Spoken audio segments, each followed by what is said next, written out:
Revolutionary Goans पक्षान शिवोले मतदारसंघाचे लक्ष केंद्रित केला। 2027 जावपी विधानसभा वेंचणुकेत ह्या पक्षाचे राजकीय चित्र स्पष्ट जातले असो दावो आमदार मायकल लोबोन केला। मनोज परब हाणें आपली इमेज पेड्ड्यार करपाचो यत्न केला, जे सामके चुकीचे आसा अशें मायकल लोबो म्हणटा। मनोज परबान लोकांची दिशाभूल करची न्हय अशी शिटकावणी मायकल लोबोन दिल्या। एक्सपोज काय तितून एक्सपोज म्हणटा पळय ते ना 386 ऍप्लिकेशनां केल्या तेणी। That speaks volumes. In short, I am telling you, 386 number speaks volume. So they are concerned about Shiolim constituency. So this speaks volumes.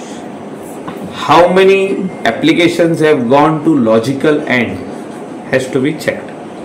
म्हणजे application हांवें application केले लॉजिकल एंडाक गेला हो ना। आता आम्ही एक फायल मूव करता आणि ते आम्ही सगळी फायल मुवमेंट करून पास करून हाडटा आणि मागीर तो नाल फोडटा आमी आणि तो रोड हॉटमिक्स जाता हो रिटेनिंग वॉल जाता हो आनी कसलें काम जाता। सो तेका म्हणटा logical end. 386 applications have gone on डेफ इयर्स जाली, म्हणजे कोणेच तेजेर कारवाई करूंक ना। ऍप्लिकेशन केल्या आनी तशीच आहा। मनोज परब जेन्ना वयता ते सगळे जे कितें बांदकाम जालें ते पळयता आणि मागीर प्रेस कॉन्फरन्स हेच्या पासून कोण तरी बोलवता धनी कोण तरी वेगळो आसतलो अशें तुमकां दिसता अथवा खंयची पार्टी? ना, हांवें सांगलें तुका न्हू, political party RG has set eyes on Siolim constituency. 2027च्या इलेक्शनान कळटलें कितें पळय तें, कोण खंय आहा पळय तो।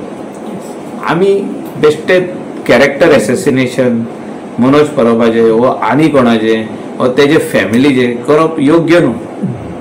तेणे जे भाशेन आमचे कॅरेक्टर एसेसिनेशन काल करपाचो प्रयत्न केलो, हे तेणे प्लॅटफॉर्म रॉंग यूज केलो, हे म्हाका तरी दिसता। ते एक कसले रिटेनिंग वॉल आनी तो कसलो प्रेस आनी ते कसले लोक आख्खे विलेजीक आपयले तेणे। अंजुनचे 8-9 जाण आसले। So it speaks volumes. आणि हांवें जे म्हटलां पळय ते he is welcome to come in Sholim constituency to do his propaganda of his party and convince the people. आम्ही जे भाशेन कन्विन्स करता लोकांक की आमकां मत तुमी कित्याक घालचे, सेम भाशेन तेणें कन्विन्स करचे। असले स्टंट करून कन्विन्स लोक जावचे ना।